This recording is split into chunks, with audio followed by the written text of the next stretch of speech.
Civil सेवा परीक्षा की तैयारी कर रहे मेरे सभी प्यारे नौजवान साथियों, नमस्कार। दोस्तों, अभी तो हमें अमेरिका ने जिस तरह के टैरिफ का ऐलान करके पूरी दुनिया में एक हलचल मचा दी है, इसी विषय पर बात करनी है। लेकिन हमारा जो दायरा होगा वो डेफिनेटली भारत के संदर्भ में ही होगा। तो आइए अब हम आज ये जानने की कोशिश करें कि ट्रंप साहब ने जो टैरिफ का ऐलान किया है, भारत पर उसका किस तरीके का प्रभाव पड़ सकता है। यहाँ मैं ये बात आपको बताना चाहूँगा कि ये जो प्रभाव की बात मैं कर रहा हूँ, ये तात्कालीन जो घोषणा हुई है, उनके जो तात्कालीन प्रभाव कैलकुलेट किए जा रहे हैं, उसी पर आधारित है। ट्रंप साहब का कोई भरोसा नहीं कि वो आगे जा कर के और क्या नया ऐलान कर दें, पुराना जो ऐलान किया हुआ है उसमें से क्या वो विड्रा कर लें, वी डोंट नो। लेकिन फिर भी अभी की जो स्थिति है उसके आधार पर तो हमें बात करनी ही चाहिए। मैं आपको कल के अपने लेक्चर में बता चुका हूं कि कुछ क्षेत्र ऐसे हैं जो टैरिफ से बिल्कुल फ्री रखे गए हैं। फार्मास्यूटिकल है, मशीनरी है, ऑर्गेनिक केमिकल है और इमारती पत्थर जैसे क्षेत्र हैं। इसका मतलब यह हुआ कि इन वस्तुओं के निर्यात पर कोई प्रभाव नहीं पड़ेगा, ज्यों कि त्यों ये चलते रहेंगे। दोस्तों, यहाँ जो भारत को सबसे ज़्यादा जो नुकसान होने की आशंका हो रही है, वो जेम्स और ज्वेलरी सेक्टर में, रत्न और आभूषण के क्षेत्र में सबसे ज़्यादा आशंका हो रही है। क्योंकि अभी तक लूज डायमंड पर 0 टैरिफ था और अब आभूषणों पर 27% टैरिफ हो जाएगा। आभूषणों पर 7% था और लूज पर 0%। अब उसे बढ़ा करके 27% कर दिया गया है। तो डेफिनेटली इसका इम्पैक्ट तो हमारे निर्यात पर पड़ेगा ही, और अमेरिका की ज़रूरत का हम लगभग 30% निर्यात करते थे, मात्रा कम नहीं थी। फ्रेंड्स, आपके लिए एक उपयोगी सूचना, मैंने आईएएस की तैयारी के लिए 2 पुस्तकें लिखी हैं। आप आईएएस कैसे बनेंगे, इसी के 2 भाग हैं। यह इंग्लिश में भी है। अब तक इसकी लाखों प्रतियां बिक चुकी हैं। यदि आप अपने आईएएस के लक्ष्य के प्रति सीरियस हैं तो आप इन दोनों पुस्तकों को लाइट हाउस मानकर चलें। यह आपके लिए एक प्रकार से मस्ट रीड बुक है। आप नीचे डिस्क्रिप्शन में दिए गए लिंक से ये दोनों पुस्तकें मंगा सकते हैं। दोस्तों, दूसरा जो क्षेत्र है वो टेक्सटाइल को लेकर के है। क्योंकि देखिए, जब हम भारत पर टैरिफ की बात करते हैं और इसके प्रभाव के बारे में जब हम विचार करेंगे तो हमें यह भी देखना होगा कि दूसरे देशों पर अमेरिका ने किस तरह का टैरिफ लगाया है। क्योंकि मामला तो तुलनात्मक है ना। सीधी सी बात है कि मान लीजिए कि अमेरिका बांग्लादेश से टेक्सटाइल मंगाता था, क्योंकि भारत की अपेक्षा उसका टेक्सटाइल थोड़ा सा सस्ता पड़ता था। तो अब उसने भारत के टेक्सटाइल पर 27% लगा दिया। लेकिन कल्पना करके देखिए कि अगर उसने बांग्लादेश के टेक्सटाइल पर 37% लगा दिया, जो कि लगा दिया है, 10% अधिक लगा दिया, तो फिर क्या इसका असर होगा बताइए। हमारा टेक्सटाइल अमेरिका में सस्ता हो जाएगा। तो हमारे टेक्सटाइल पर उसने टैरिफ तो बढ़ा दिया, लेकिन चूंकि बांग्लादेश के टेक्सटाइल पर बहुत ज़्यादा बढ़ा दिया है और वियतनाम पर तो 46% बढ़ा दिया है, तो सीधी सी बात है कि टेक्सटाइल के क्षेत्र में विपरीत प्रभाव तो छोड़िए, कहीं ना कहीं हमको फायदा होगा। मैंने वियतनाम का नाम यहाँ इसलिए लिया क्योंकि टेक्सटाइल के क्षेत्र में अभी बांग्लादेश और जो वियतनाम है हमारे सबसे बड़े प्रतिद्वंदी हैं। और ये भारत के लिए बहुत अच्छी बात है कि जो टेक्सटाइल का हमारा क्षेत्र है, जो गारमेंट का जो इंफ्रास्ट्रक्चर है, वह बांग्लादेश और वियतनाम से कहीं ना कहीं बेहतर ही है। इसका मतलब है कि इस क्षेत्र में हमें फ़ायदा हो सकता है, और सच बात यह है कि फ़ायदा होगा ही।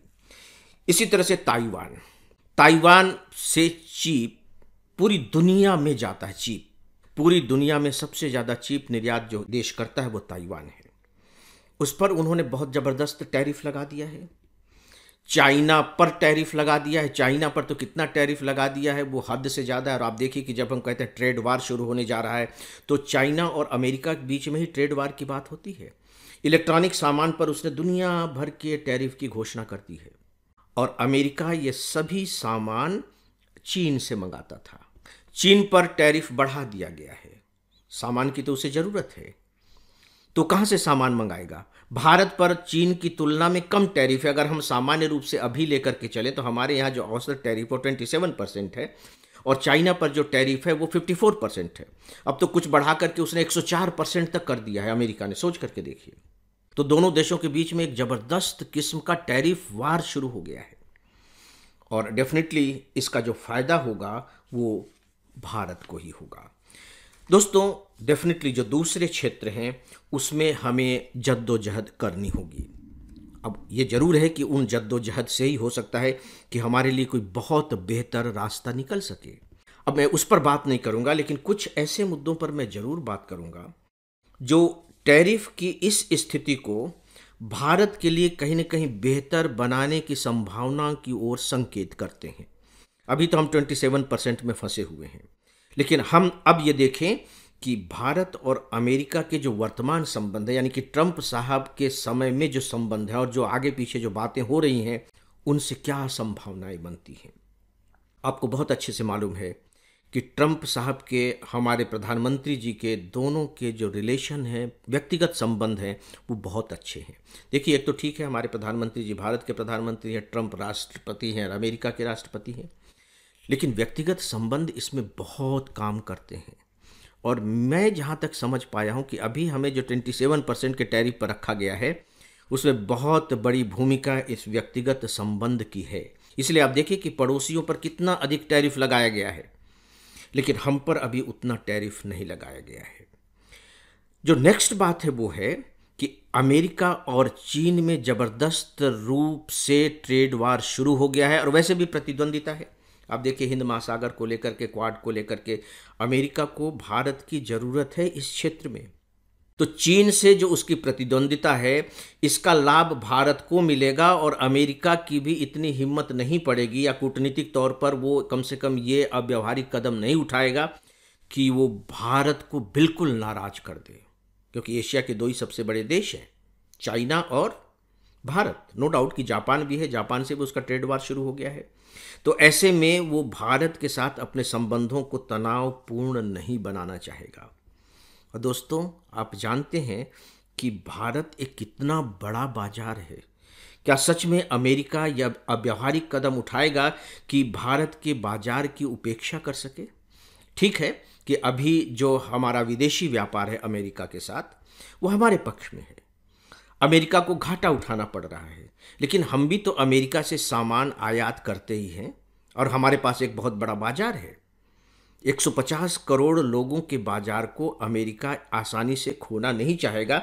इसका मतलब है कि वो कुछ न कुछ तो व्यावहारिक रास्ता निकालेगा ही, और अगर नहीं भी निकालेगा तो उस रास्ते को रोकना तो नहीं चाहेगा, उसमें गड्ढे तो खोदना नहीं चाहेगा।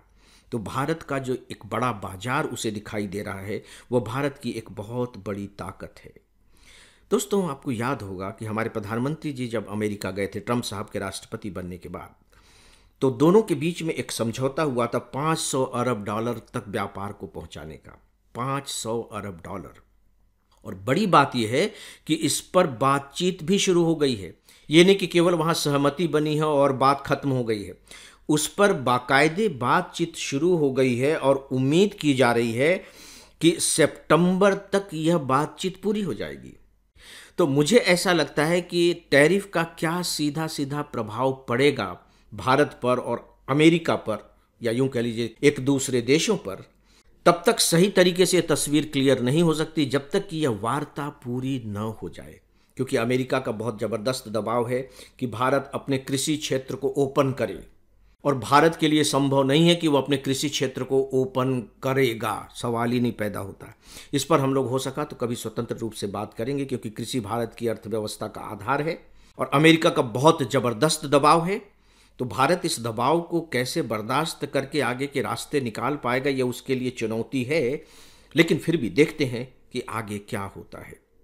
एक और भी बड़ी बात है, अखबारों में आपने ट्रंप साहब का एक स्टेटमेंट पढ़ा होगा टैरिफ की घोषणा करते हुए। नो डाउट कि उन्होंने कहा कि जैसा को तैसा उस तरह का हम टैरिफ लगाएंगे, लेकिन उन्होंने भारत के लिए यह भी कहा था कि वार्ता का दरवाजा खुला है।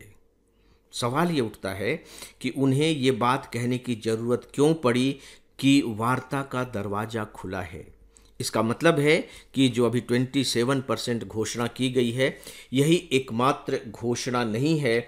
इस पर बातचीत आगे की जा सकती है और ये भारत के लिए एक बहुत अच्छी संभावनाओं का संकेत है।